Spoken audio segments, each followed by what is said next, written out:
एक दफ़ा का जिक्र है कि एक दूर दराज गांव में एक कदीम महल था जो सदियों से खाली पड़ा था। गांव वाले कहते थे कि इस महल में खजाना छुपा हुआ है, मगर कोई भी इसके करीब जाने की हिम्मत नहीं करता था क्योंकि वहां भूतों का डर था।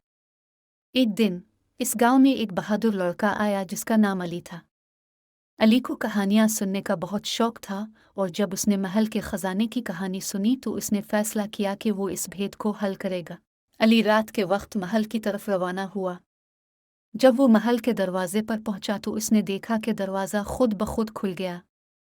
अली दिल ही दिल में खुदा का नाम लेकर अंदर दाखिल हो गया।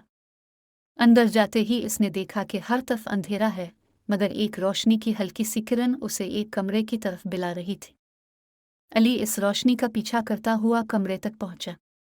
कमरे के दरमियान में एक बड़ी चट्टान रखी थी और चट्टान के ऊपर एक पुराना संदूक था। अली ने हिम्मत करके संदूक खोला तो इसमें सोने, चांदी और जवाहरात भरे हुए थे।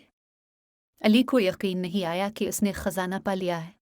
इसी वक्त अली ने एक आवाज़ सुनी, यह खजाना अब तुम्हारा है, लेकिन तुम्हें इसका सही इस्तेमाल करना होगा। अली ने मुड़कर देखा तो एक पुरानी रूह सामने खड़ी थी। रूह ने बताया कि वो इस महल का पिछला मालिक था और यह खजाना इसने अपनी रियाया के लिए छुपाया था ताकि जब कोई ईमानदार शख्स उसे पाए तो वो इसे गांव की भलाई के लिए इस्तेमाल करे। अली ने रूह से वदा किया कि वो इस खजाने को गांव वालों की भलाई के लिए इस्तेमाल करेगा। रूह मुस्कुराई और आसमान की तरफ उड़ गई।